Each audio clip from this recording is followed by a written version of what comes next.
Hey fellow comrades, how you guys been doing? It's your boys in here and welcome to our first Pokemon Alpha Sapphire Wi-Fi Bell. That's right, so we got the match, and I must note, this match against Jindai here, also known as Luke from Twitter, was quite a spectacular match, so you're up for a treat.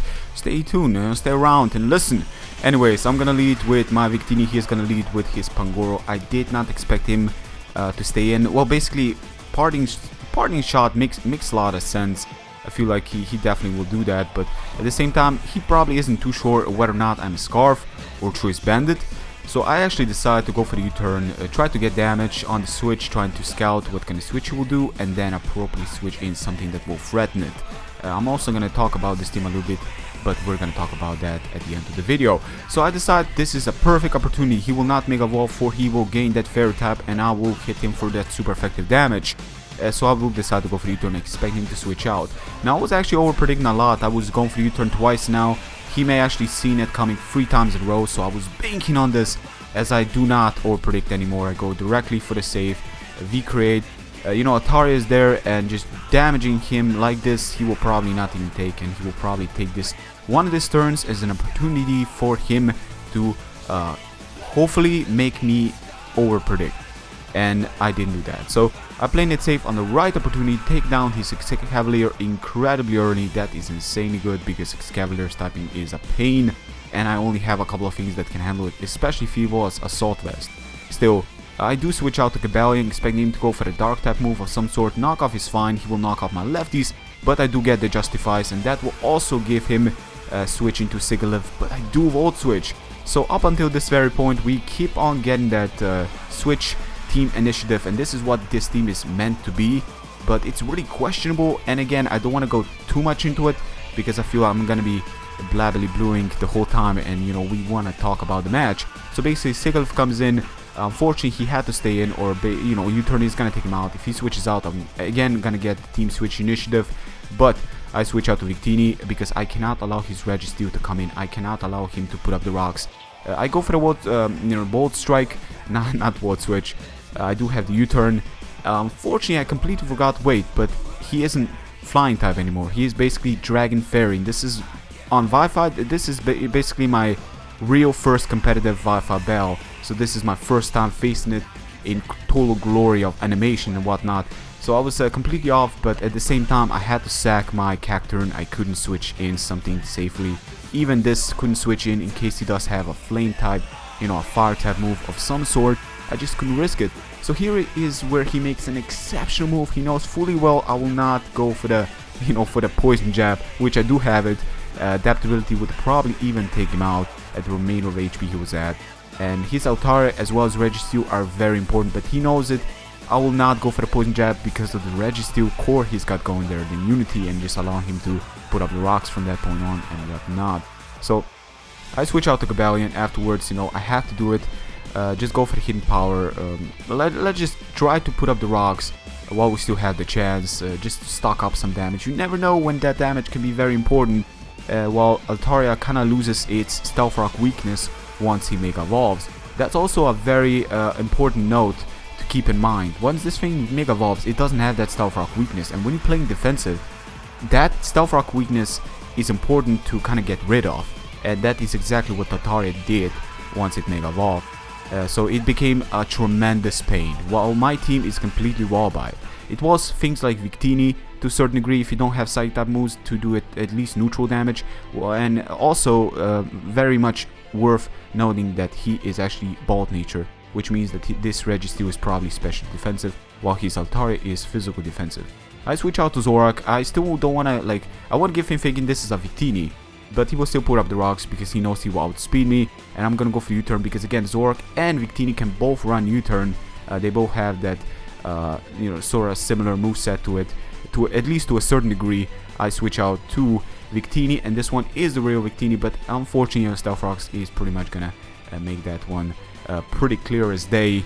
Still Victini is in here, and I'm thinking, okay, you know what, I'm just gonna V-create. I really do hope he's gonna stay in, but just the T-Wave, trying to hope to take the V-create, but again, he's specially defensive. He is not physically defensive, for his Altaria takes that cover of defensive spectrum, and yes, he expect me to be choice, ladies and gentlemen. Incredible as we do take him out. That was without a crit at the remainder. I'm actually gonna be playing a little bit risky here, but I feel like that little bit, that 1-2 HP more damage was enough for the V-Crate to handle him. I had a feeling that he will survive. Plus Stealth Rocks, must not forget Stealth Rocks. Yes, so I switch out to Zorak now. I know he's probably gonna go for the move that, you know, Drain Punch is great. I guess he fully expect me to make a switch of swords, but the thing is, I had to sack something to come in with something else. I cannot switch out to Duosion because I know this thing is Scarf, and I know if he's locked into Drain Punch, that's pretty great, because again, you know, I can at least take this opportunity to reflect, and I cannot allow the Mighty Ana to get the Moxie up. So that is pretty much in my plan right now. This game is really going strong. You know, at the beginning I had the upper hand, but now he's playing a mighty game. His dark types are really giving me problems. Altaria, just, I have no words for that poke. I really don't. So basically he taunts, maybe trying to not allow me to further, you know, support my team. But again, you know, the Ocean didn't really have much. If anything, I could have hidden power fighting if I did have it, but I didn't.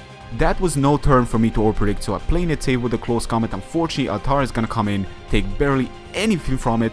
Hidden power rise takes none of that, just roars me away, doesn't care about anything and anyone. As you guys can see, Altaria can take moves day and night, for this is her job without a doubt. This is such an incredibly defensive Pokemon. It's a true pain. I really wanted to roar me into Beedrill, but unfortunately that was not the case. Now luckily he did go for the Roost on my turn to Beedrill, so I didn't take any unnecessary damage with a Hyper voice, and I'll just go for the Poison Jab, but it takes it! Are you kidding me?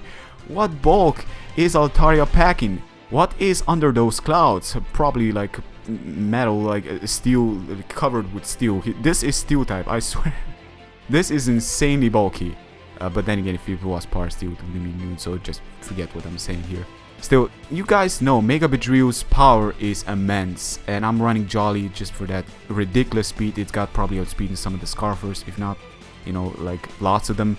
Still, Drain Punch away, he's gonna take down my Cobalion. I had to play it safe just to take it out, because I know at the remainder of HP, Cobalion will not allow my Diana to come in, and I cannot allow my Diana to come in. So that was pretty much the reason why I decided to take down the Mega Altaria with a Hidden Power Ice instead of Volt Switch. So basically I'm gonna go for the Poison Jab. I do manage to get the poison. That is very, very lucky on my behalf, and very unfortunate on his behalf, because the thing is, he's got that half in the name right there.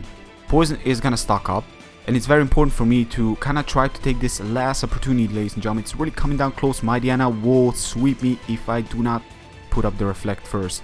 It is essential. So here's my plan. Put up the Reflect, switch out to Beedrill, hoping the Stealth Rocks is going to be enough to take him out, and then switch out to Victini, go for the late game.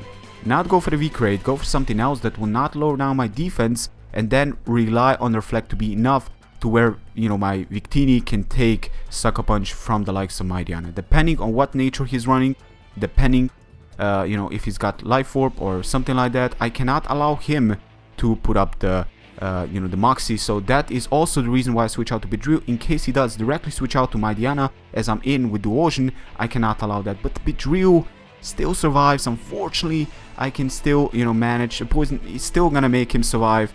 That is some miracles going on right now, ladies and gentlemen. But talk about miracles, I switch out to Victini. He is, you know, yeah, he is of course Scarf. I'm actually a Salt Vest, and my Zorak was Scarf. Making Altaria that much more of a threat and a defensive Pokemon of major pain to deal with. Go for the Flame Charge, raise my speed, and pretty much, even if he is Scarf, I will outspeed. But ladies and gentlemen, it comes down to this. Will the Reflect be enough? He'll go for a Sucker Punch, and oh, that is a crit. Now I did calcs. I'm gonna leave them up here so you guys can see if that one mattered. I'm not too sure, you know, because I'm commentating before I did calcs. But whether or not they did matter, hell of a match, man. Luke, thank you very much for the game. I feel that this is definitely the right approach for our first match. It's such a strong match we got going here. Iron Tail, I was like, you know what? You had the opportunity to go for the crunch. Now I'm just gonna run. You had the opportunity right there, right then. I don't know why Iron Tail. Maybe it was a misclick, but you know, nevertheless, it was an incredible match. So, Luke from Twitter, thank you for the match again. Just, it's such an enjoyable match. It's matches like this really that keep me going. So hope you guys have enjoyed them as much as I did. let me know what kind of Pokemon you want to see me use, like Mega Pokemon basically. I was thinking about using Mega Pidgeot. I really am a huge fan of Mega Pidgeot, but the thing is, I had this. Mega Pidgeot needs a little bit more time with the team build.